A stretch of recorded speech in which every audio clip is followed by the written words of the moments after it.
Hi friends, 2024 stock market പ്രതീക്ഷ നൽകിയ ഒരു ആദ്യ പകുതിയും അതുപോലെ നിരാശ സമ്മാനിച്ച രണ്ടാം പകുതിയും എന്ന് വേണമെങ്കിൽ അതിനെ നമുക്ക് രണ്ടായിട്ട് വിഭജിക്കാം.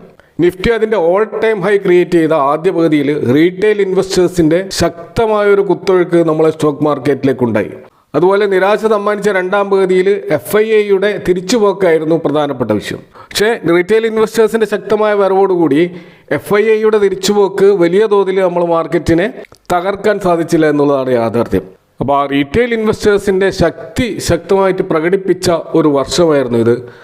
അത് തന്നെ വലിയൊരു പ്രതീക്ഷ ഭാവിയിൽ നൽകുന്നുണ്ട് എന്നുള്ളതും കൂടി നമ്മൾ മനസ്സിലാക്കുക. സ്വാഭാവികമായിട്ടുള്ള ഒരു 10 to 15% വോളറ്റിലിറ്റി നിഫ്റ്റിയിൽ അല്ലെങ്കിൽ സ്റ്റോക്ക് മാർക്കറ്റിൽ സ്വാഭാവികമായുള്ള ഒരു കാര്യമാണ്. എന്നാൽ വലിയ തോതിലുള്ള ക്രാഷുകൾ, ഇപ്പോൾ കൊറോണ ക്രാഷ്, അതുപോലെ .com ബബിൾസ്, അങ്ങനെയുള്ള വലിയ ക്രാഷുകൾ മാത്രമേ നമ്മൾ ആശങ്കപ്പെടുത്തേണ്ടതുള്ളൂ. അപ്പോൾ ഇത്തരത്തിലുള്ള ചെറിയ വോളറ്റിലിറ്റി എപ്പോഴും റിക്കവർ ചെയ്യുന്ന ഒരു കാര്യമാണ് എന്നുകൂടി നമ്മൾ മനസ്സിലാക്കേണ്ടതുണ്ട്. 2023 തുടങ്ങിയ റഷ്യ-ഉക്രൈൻ വാറിൻ്റെ ആ ഒരു കണ്ടിന്യൂവേഷൻ ഈ വർഷം ഉണ്ടായിരുന്നെങ്കിലും അത് വലിയ തോതിൽ മാർക്കറ്റിനെ ബാധിച്ചില്ല. എന്നാൽ ഇസ്രായേൽ-ഫലസ്തീൻ വാർ സൃഷ്ടിച്ച ചെറിയ അനിശ്ചിതത്വം ഉണ്ടായിരുന്നു.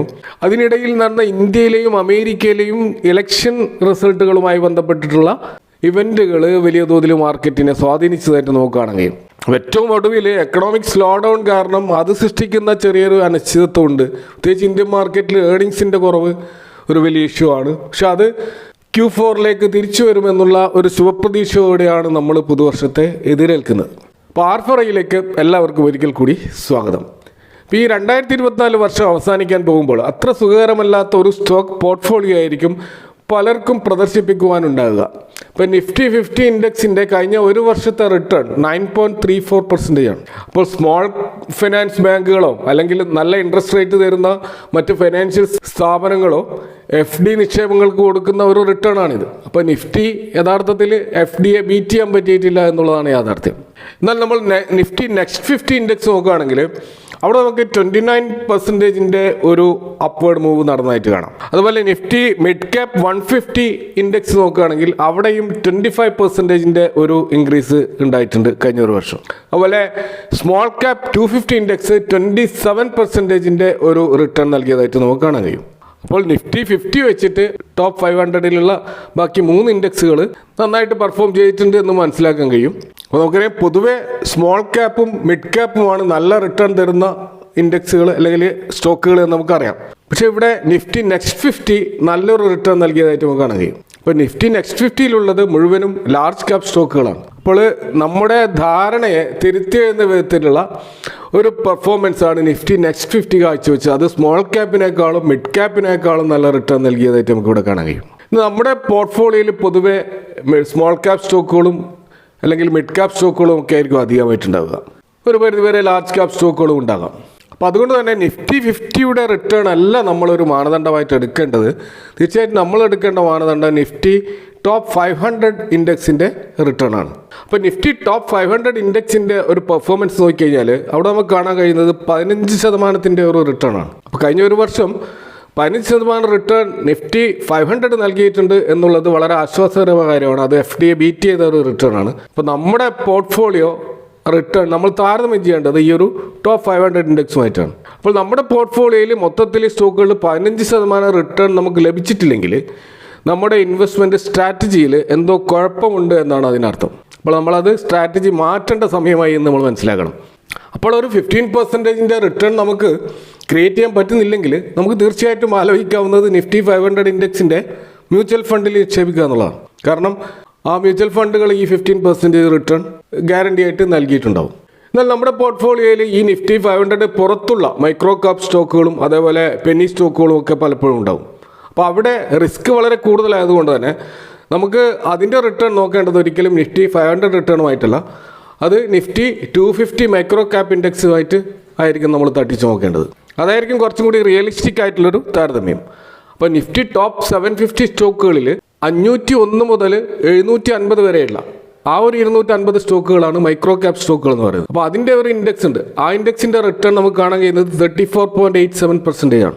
അപ്പോൾ നമ്മുടെ നിഫ്റ്റി 500 പുറത്തുള്ള പോർട്ട്ഫോളിയോ സ്റ്റോക്കുകൾ ഈ ഒരു റിട്ടേൺ നൽകുന്നില്ലെങ്കിൽ, അതായത് 34% റിട്ടേൺ നൽകുന്നില്ലേ, കാരണം വലിയ റിസ്ക് എടുത്തുകൊണ്ടാണ് ആ ഒരു ഇൻവെസ്റ്റ്മെൻറ്റ് നമ്മൾ ചെയ്യുന്നത്. അപ്പോൾ തീർച്ചയായിട്ടും ഈ ഒരു 34% റിട്ടേൺ നമുക്ക് ലഭിച്ചിരിക്കണം, പെന്നി സ്റ്റോക്കുകളായാലും മൈക്രോ ക്യാപ് സ്റ്റോക്കുകളായാലും. അപ്പോൾ അങ്ങനെ ഒരു റിട്ടേൺ നമുക്ക് ലഭിക്കുന്നില്ലെങ്കിൽ നമുക്ക് ആലോചിക്കാവുന്ന ഒരു ഓപ്ഷൻ നിഫ്റ്റി മൈക്രോ ക്യാപ് 250 ഇൻഡെക്സിൻ്റെ ഒരു മ്യൂച്വൽ ഫണ്ട് മാർക്കറ്റിൽ അവൈലബിൾ ആണ്. അതിൽ ഇൻവെസ്റ്റ് ചെയ്യുന്നതായിരിക്കും കുറച്ചുകൂടി ബെറ്റർ, കാരണം അവിടെ 34% ഗ്യാരണ്ടി റിട്ടേൺ കഴിഞ്ഞ വർഷം നൽകിയിട്ടുണ്ടാവും.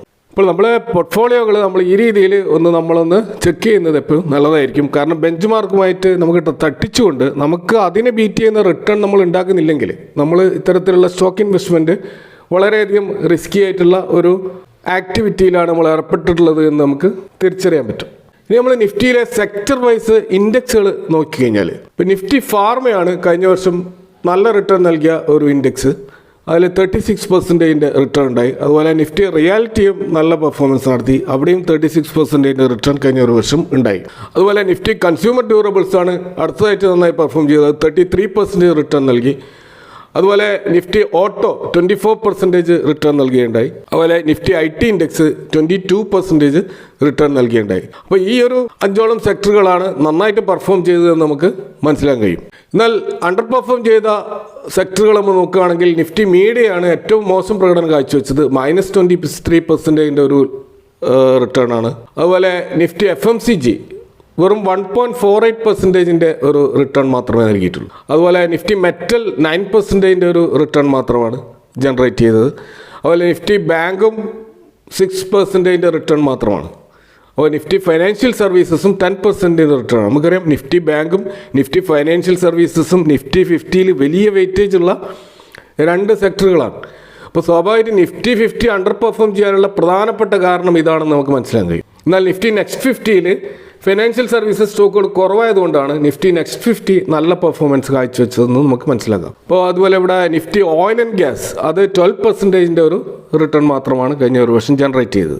ഇനി നമ്മൾ നിഫ്റ്റി ടോപ്പ് 500 ഇൻഡെക്സിലുള്ള ആ 500 സ്റ്റോക്കുകളിൽ ഏറ്റവും നന്നായിട്ട് പെർഫോം ചെയ്ത സ്റ്റോക്കുകൾ നോക്കുകയാണെങ്കിൽ ഏകദേശം 32ഓളം സ്റ്റോക്കുകൾ ഇൻവെസ്റ്റ് ചെയ്തവരുടെ പണം നേരെ ഡബിളായിട്ട് തിരിച്ചു നൽകിയതായിട്ട് നമുക്ക് കാണാൻ കഴിയും.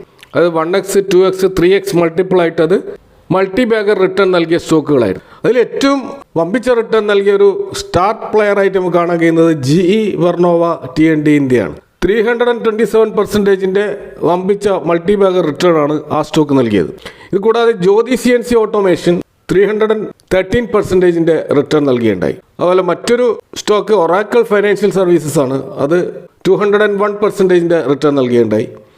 അതുപോലെ Motilal Oswal finance limited 200% return നൽകി. അതുപോലെ കെഫിൻ ടെക്നോളജീസ് എന്ന് പറയുന്ന സ്റ്റോക്ക് 200% റിട്ടേൺ നൽകി.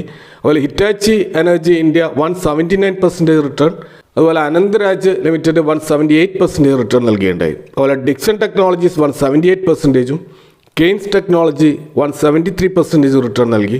PB ഫിൻടെക് അഥവാ പോളിസി ബസാറിൻ്റെ ആ സ്റ്റോക്ക് 161% റിട്ടേൺ നൽകിയുണ്ടായി. അപ്പോൾ ടോപ്പ് 10 പെർഫോമൻസ് ആയിട്ടുള്ള നിഫ്റ്റി 500ലുള്ള സ്റ്റോക്കുകളാണ് ഞാൻ ഈ പറഞ്ഞ 10 സ്റ്റോക്കുകൾ. എന്നാൽ ഈ 500 ഇൻഡെക്സിൽ നമുക്ക് കാണാൻ കഴിയും ഏകദേശം 39ഓളം സ്റ്റോക്കുകൾ 20% കൂടുതൽ നഷ്ടം ഇൻവെസ്റ്റേഴ്സിന് വരുത്തി വെച്ചതായിട്ട് കാണാം. അപ്പോൾ ഇൻവെസ്റ്റേഴ്സിൻ്റെ പണം നേരെ പകുതിയാക്കിയ സ്റ്റോക്കുകളും ഈ കൂടുതലുണ്ട്. അപ്പോൾ അതിൽ ടോപ്പ് ലൂസേഴ്സിൻ്റെ ഒരു ലിസ്റ്റ് നമ്മൾ നോക്കുകയാണെങ്കിൽ നമുക്ക് കാണാൻ കഴിയും Zee എൻ്റർടൈൻമെൻ്റ് ആണ് ഏറ്റവും വലിയ നഷ്ടമുണ്ടാക്കിയ ഇൻഡെക്സിലെ സ്റ്റോക്ക്. അത് 53% ലോസ് ആണ് ക്രിയേറ്റ് ചെയ്തത്. അതുപോലെ ക്രെഡിറ്റ് ആക്സസ് ഗ്രാമീൺ -47% ഡൗൺ ആയിരുന്നു.